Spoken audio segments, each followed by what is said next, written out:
Паважаныя парафіяне, бацькі і хросныя, слухачы нядзельнай пропаведзі. У другую нядзелю Вялікага посту мы пачулі ў Евангеліі момант перамянення Хрыста.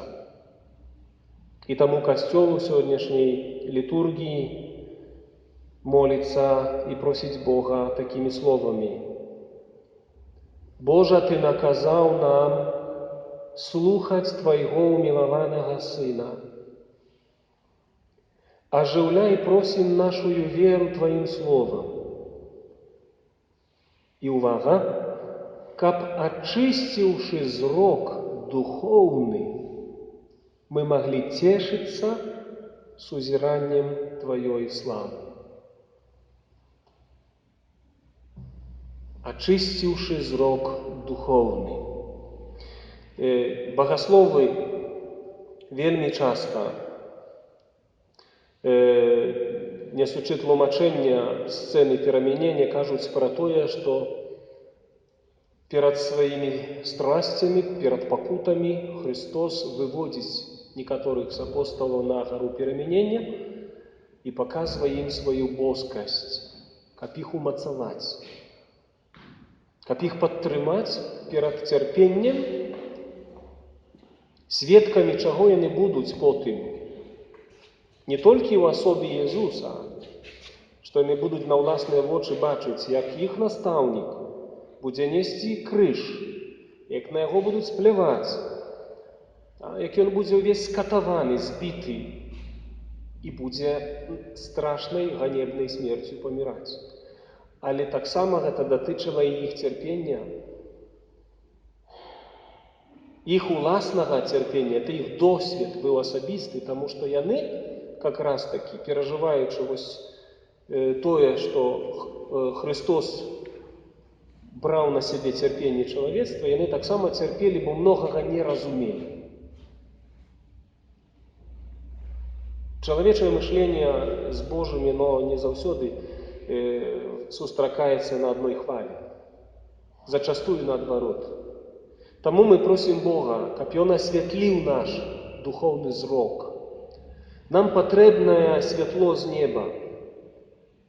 Нам патрэбная асаблівая Божая ласка, каб таямніцы нашай веры разумець не разумам, але духам, сэрцам, усей нашай прыродай. Мы ўсе перажываем, мае дарагія, наступствы першароднага граху. Мы ўсе церпім па прычыне пажадлівасці, па прычыне ганарлівасці жыцейскай, пыхі. І сатана гуляецца з нашай прыродай.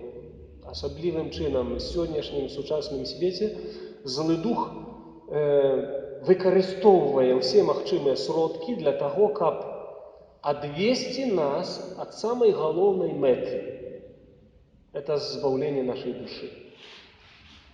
Усялякім чынам ён канцэнтруе нашу увагу на матэрыяльным свеце, на тым, каб мы вось тут толькі займаліся сваім жыццём, да, і не думалі пра перспектыву. А это страшна, калі чалавек не думае пра перспектыву вечнасці, а жыве, прабачце, як жывотнае. Абмяжоўваецца толькі вось некімі канкрэтнымі патрабаваннямі, ежаю, сном, комфортнасцю. Мы ж створаныя на образ Бога, мы дзеці Бога. І таму сённяшняя нядзеля – это той момант, калі хочам прасіць Господа аб гэтым асаблівым святле, зрока духоўна, каб мы ніколі не канцэнтравалі нашу ўвагу толькі на тым, што бачыць нашыя вочы і чуюць нашыя вушы, на матэрыяльным, вось тут што.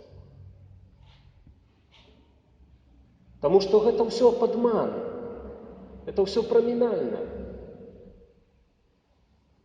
Цела на нішто не здасца, сказано ў Пісанні. Если на душы своей шкоду понес, ты стратил все, сказано ў Евангелии. Нам не можно поддаться спокусам злого.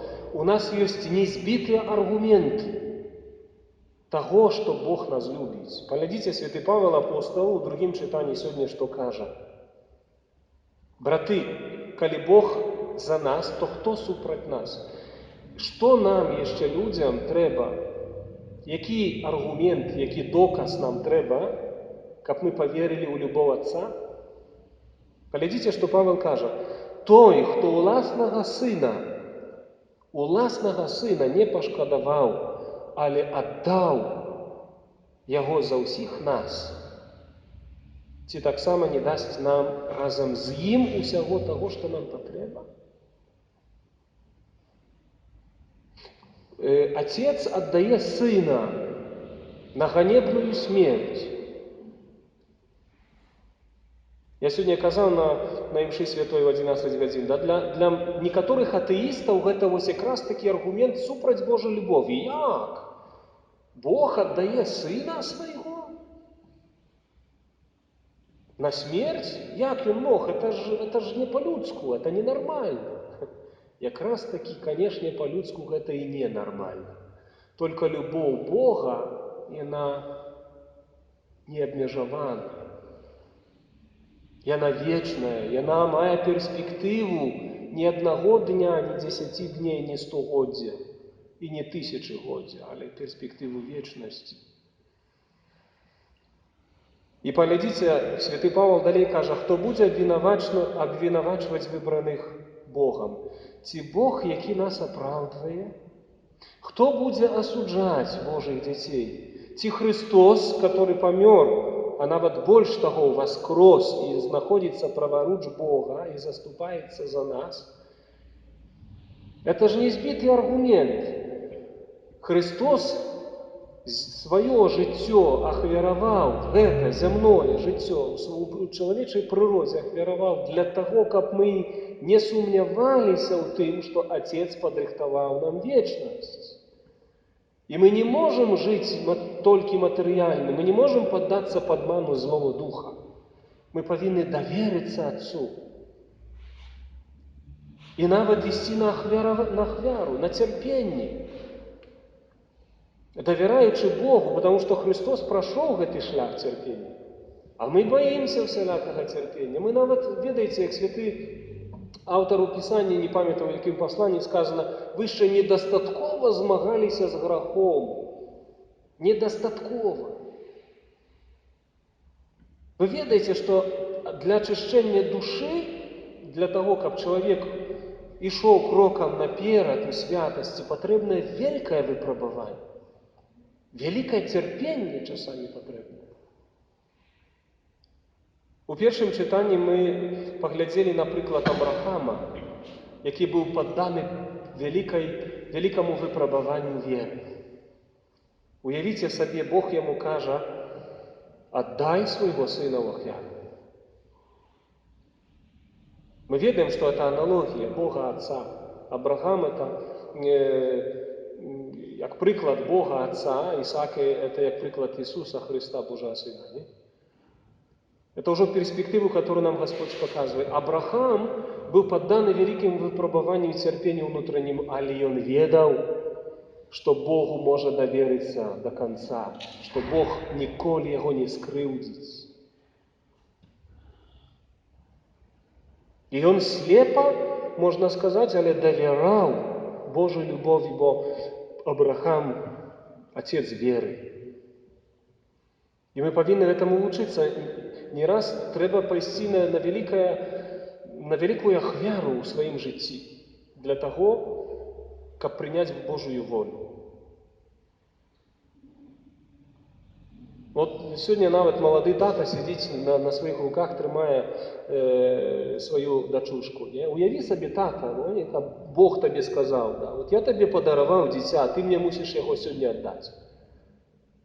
Сколькі ў твоей галаве было всякіх думак: а як, а што, а чаму? Абрахам з Сарай не мелі дзяцей, і ў старасці Бог падараваў ім сына, а тут Господь кажа: аддай мне сына.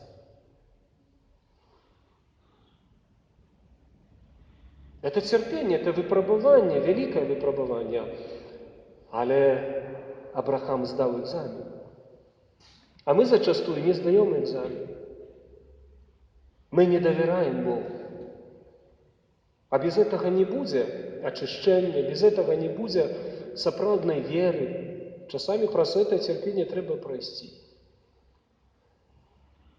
І Бог, яшчэ раз паўтараю, даказаў нам ужо, это святы Павел падкрэслівае, што свайго ўласнага сына не пашкадаваў, але аддаў за ўсіх нас. Чаму мы можам не даверыцца Богу? А мы вельмі лёгка паддаёмся спакусам злога духа, нічога не робячы для ўласнай духоўнасці, а пагружаемся толькі вось у гэтых матэрыяльных дабротах, у гэтым жыцці, пастаянна не думаючы пра перспектыву вечнасці.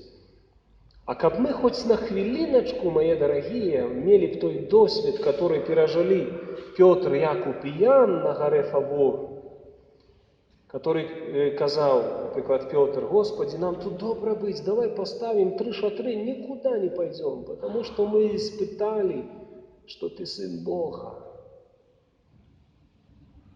Ты сын Бога.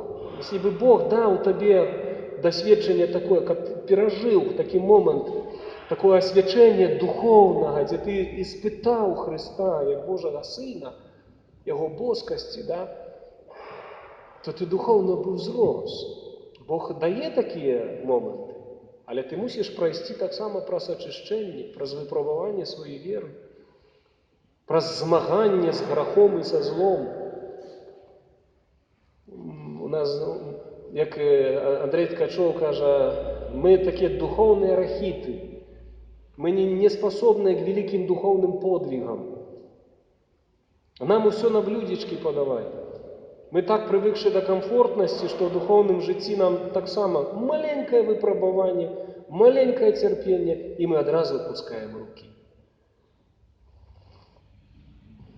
Нельга. Нельга. Треба довериться Господу до конца. Пройти увесь этот шлях, яким пройшов Христос, яким пройшов Авраам, яким проходили всі апостоли і святые проходять. Яны для нас великий приклад. Поэтому, мои дорогие, в сегодняшний день мы хотим просить Господа об духовный зрок, каб мы заўсёды, живучи у штодзённасці, мели перспективу вечности и не позволили злому духу зманипулировать нашим житьем и отвернуть нас от Господа. Аминь.